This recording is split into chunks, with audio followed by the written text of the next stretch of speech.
Hello students. आज हम आप लोगों को पीडीएनएफ के बारे में बताऊंगा। ये भी डिस्क्रीट मैथमेटिक्स का एक पार्ट है जिसके बारे में आज हम डिस्कस करने जा रहे हैं, जिसको बोलते हैं प्रिंसिपल डिसजंक्टिव नॉर्मल फॉर्म। पीडीएनएफ का फुल फॉर्म होता है प्रिंसिपल डिसजंक्टिव नॉर्मल फॉर्म। आज इसके बारे में हम चर्चा करने जा रहे हैं। पीडीएनएफ का मतलब होता है सम ऑफ मिनी। पीडीएनएफ का क्या मतलब होता है? सम ऑफ मिनी। तो इसका क्या मतलब है? मतलब सम ऑफ मिनी टर्म का मतलब है इसको अगर हम और में कन्वर्ट कर दें, कोई भी फंक्शन दिया है उसको और में कन्वर्ट कर दें तो क्या हो जाएगा? पीडीएनएफ। इसका मेथड क्या होता है? सबसे पहले अगर कोई फैक्टर्स दिया है, कोई भी फैक्टर्स दिया है तो सबसे पहले क्या करेंगे? हम उसको ऑब्टेन करेंगे किसमें? डीएनएफ में।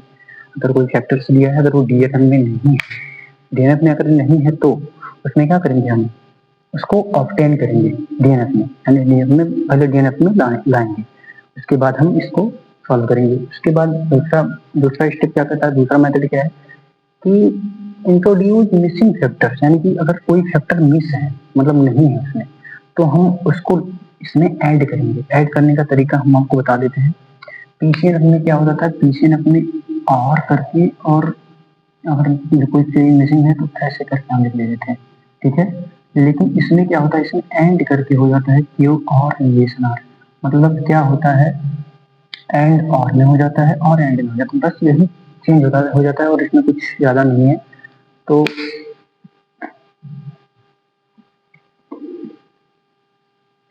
यहाँ तक क्लियर हो गया होगा। इंट्रोड्यूस मिसिंग फैक्टर का मतलब क्या होता हो गया होगा। अब अवॉइड डुप्लीकेशन, मतलब आपको बताया था पिछले वीडियो में कि अवॉइड डुप्लीकेशन का मतलब होता है कि अगर कोई चीज दो बार रिपीट हो रहा है तो उसको केवल और केवल एक बार लिखेंगे, चाहे वो दो बार रिपीट हो या तीन बार रिपीट हो या जितना बार रिपीट हो। जितना बार रिपीट होगा उसको हम केवल और केवल एक बार लिखेंगे। अब हमने इसमें एक क्वेश्चन दिया है पीडीएफ के लिए, ऑब्टेन पीडीएनएफ। इसका पीडीएनएफ निकालना है। सबसे पहले इसको देखेंगे क्या डीएनएफ में है कि नहीं। तो ये जो फंक्शन, ये जो फैक्टर्स दिए हैं, ये डीएनएफ में ऑलरेडी गिवन है। तो हमको ऑब्टेन डीएनएफ यानी कि इसको डीएनएफ में निकालना नहीं पड़ेगा, ये ऑलरेडी गिवन है। तो इसके लिए हम दूसरा क्या करेंगे? दूसरा देखेंगे इसमें मिसिंग फैक्टर्स कौन कौन से हैं। तो इसके लिए हम क्या करेंगे? सबसे पहले हम पी एंड क्यू इसको ऐसे कैसे एडिटिव रहने देंगे। और हमने बताया क्या है इसमें क्या हो जाता है? ये सॉरी, ये एंड हो जाता है और ये क्या मिस है? आर एंड और निगेशन आर, ये मिस था। सेम काम जैसे हम बोले थे कि अगर कोई भी चीज दो प्लस दो माइनस टू प्लस टू अगर करेंगे तो इससे कोई फर्क नहीं पड़ता है, हमारा हमेशा आंसर क्या आएगा? फोर आएगा। जस्ट सिमिलर वर्क इसमें हो रहा है, वही काम इसमें भी हो रहा है। तो नेक्स्ट वर्क क्या होगा? ये जो साइन है इसे ऐसे लग जाएगा।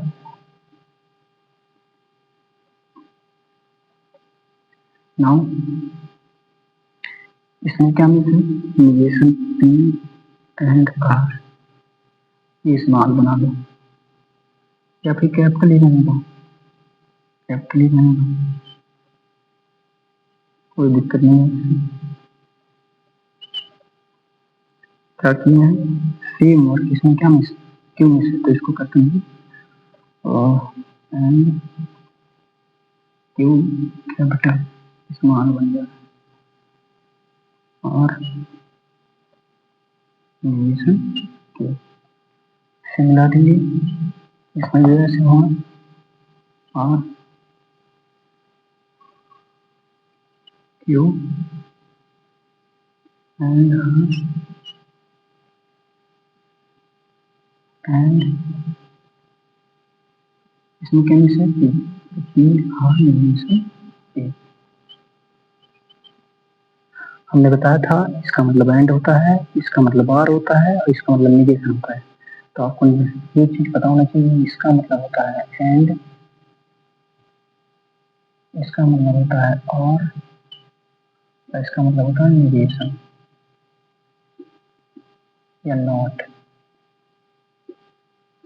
ठीक, यहाँ तक क्लियर हो गया है।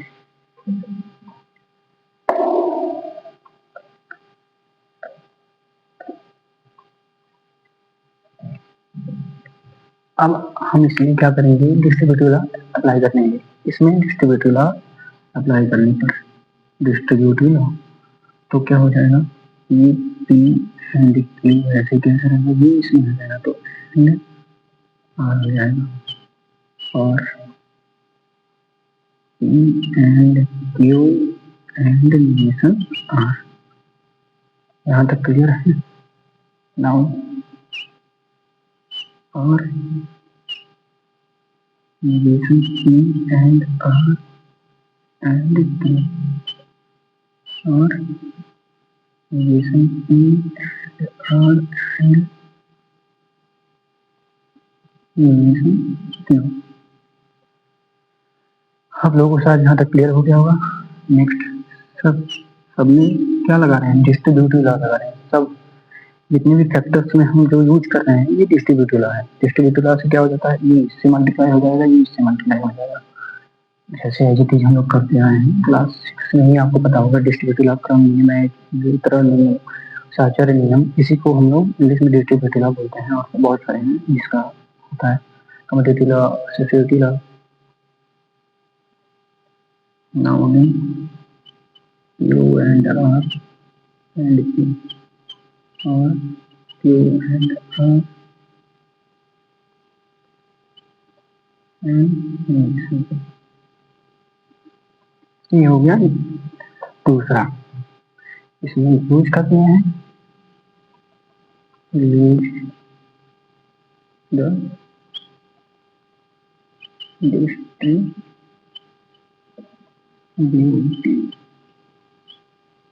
लॉ। नाउ देखेंगे इसमें कोई भी चीज दोबारा रिपीट हो रहा है क्या, क्योंकि डुप्लीकेशंस को क्या कर देते हैं लोग, अवॉइड कर देते हैं। सेम वर्क इसमें होगा, देखो पी क्यू आर, कहीं पी क्यू आर होता है, देखो यहाँ पर है, तो इसको हम एक बार लिखेंगे पी एंड क्यू एंड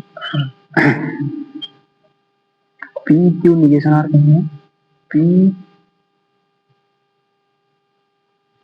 नहीं है, इसको ऐसे कैसे लिख देंगे, P and Q and negation R, ये कहीं है निगेशन पी आर के, निगेशन पी आर के यहाँ पर है, इसको एक बार लिख देंगे negation P and Q and Q, negation P और निगेशन क्यू कहीं नहीं है, इसको भी negation P and negation Q. और कुछ छूटा है, हो गया। यही हमारा किसमें कन्वर्ट होगा, पी डी एन पी। हमको यही माना था, क्या बोला था, दिए गए फैक्टर्स को पीडीएनएफ में कन्वर्ट करना। तो हमने क्या किया, सबसे पहला काम किया इसको डीएनएफ में कन्वर्ट करना। तो डीएनएफ में ऑलरेडी गिवन था, डीएनएफ में ऑलरेडी दिया हुआ था। उसके बाद क्या कह रहे हैं, इंट्रोड्यूस मिसिंग फैक्टर। उसके बाद इसमें जो मिसिंग फैक्टर्स थे, जैसे इसमें आर मिस था, इसमें क्यू मिस था, इसमें पी मिस था, उसमें हमने क्या किया, जोड़ घटाना, जैसे जोड़ घटाना करते हैं कि उसको जोड़ो फिर घटाओ, जोड़ो फिर घटाओ, जस्ट सिमिलर वर्क इसमें हमने किया। ठीक है, तो ये दूसरा स्टेप हो गया यहाँ। फिर क्या किया मैंने, इसमें यूज किया डिस्ट्रीब्यूटिव लॉ। डिस्ट्रीब्यूटिव लॉ क्या कहता है, अगर ए है इंटू बी प्लस सी तो क्या होता है, ए इंटू बी प्लस ए इंटू सी। वही काम हमने इसमें किया है, वही काम हमने इसमें किया है। तो हमने सबको एक, इसको उठाया इसको दिया, इसको उठाया इसको दिया, सिमिलर, इसको उठाया इसको, ऐसे सिमिलर सबने किया। नाउ अवॉइड द डुप्लीकेशंस, जो दोबारा रिपीट हुआ है उसको मैंने एक बार लिखा, फिर हमारा जो आ गया रिजल्ट यही आया। अगर आप लोगों को वीडियो पसंद आया हो तो लाइक और सब्सक्राइब और कमेंट करना बिल्कुल ना भूलेंगे। आपको डेली बीएससी के क्वेश्चंस आपको मिलते रहेंगे, हर टाइप के क्वेश्चंस, हर क्लास के क्वेश्चंस मैं प्रोवाइड करता रहूंगा आपको। आप हमारे वीडियो को लाइक और सब्सक्राइब जरूर करें। धन्यवाद।